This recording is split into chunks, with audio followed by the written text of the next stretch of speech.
I am standing on a corner in Monterey, waiting for the bus to come in, and all the muscles of my will are holding my terror to face the moment I most desire. Apprehension and the summer afternoon keep drying my lips, prepared at 10-minute intervals all through the 5-hour wait.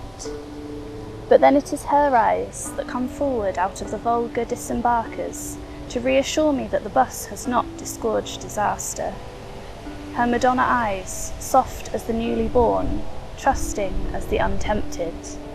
And for a moment, at that gaze, I am happy to forego my future and postpone indefinitely the miracle hanging fire. Her eyes shower me with their innocence and surprise. Was it for her, after all, for her whom I had never expected nor imagined, that there had been compounded such ruses of coincidence? Behind her, he for whom I have waited so long, who has stalked so unbearably through my nightly dreams, fumbles with the tickets and the bags and shuffles up to the event which too much anticipation has fingered to shreds. For after all, it is all her. We sit in a cafe drinking coffee. He recounts their adventures and says, "It was like this, wasn't it, darling? I did well then, didn't I, dear heart?"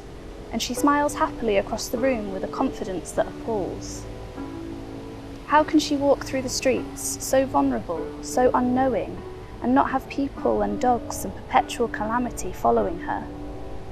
But overhung with her vines of faith, she is protected from their gaze like the pools in Epping Forest. I see she can walk across the leering world and suffer injury only from the ones she loves. But I love her, and her silence is propaganda for sainthood. So we drive along the Californian coast singing together, and I entirely renounce him for only her peace of mind.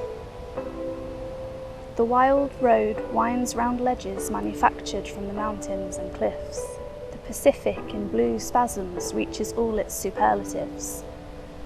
Why do I not jump off this cliff where I lie sickened by the moon? I know these days are offering me only murder for my future.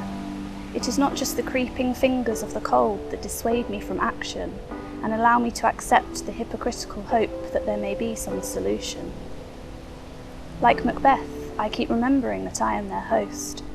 So it is tomorrow's breakfast, rather than the future's blood, that dictates fatal forbearance.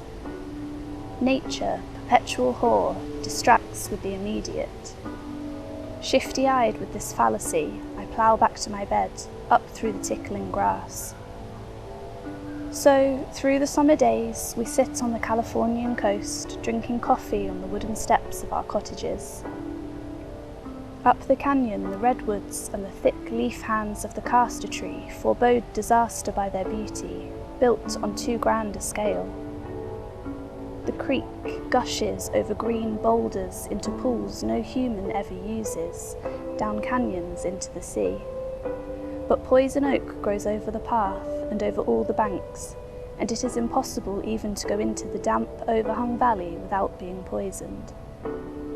Later in the year it flushes scarlet, both warning of and recording fatality. Between the canyons the hills slide steep and crop to the cliffs that isolate the Pacific. They change from gold to silver, grow purple and massive from a distance, and disintegrate downhill in avalanches of sand. Round the doorways double-sized flowers grow without encouragement.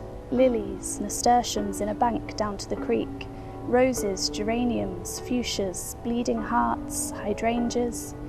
The sea booms. The stream rushes loudly. When the sea otters leave their playing under the cliff, the kelp in amorous coils appear to pin down the Pacific. There are rattlesnakes and widow spiders and mists that rise from below. But the days leave the recollection of sun and flowers. Day deceives, but at night no one is safe from hallucinations. The legends here are all of blood feuds and suicide, uncanny foresight and supernatural knowledge. Before the convict workers put in the road, loneliness drove women to jump into the sea. Tales were told of the convicts, how some went mad along the coast, while others became hypnotised by it, and when they were released, returned to marry local girls. The long days seduce all thought away, and we lie like the lizards in the sun, postponing our lives indefinitely. But by the bathing pool or on the sand hills of the beach, the beginning lurks uncomfortably on the outskirts of the circle, like an unpopular person whom ignoring can keep away.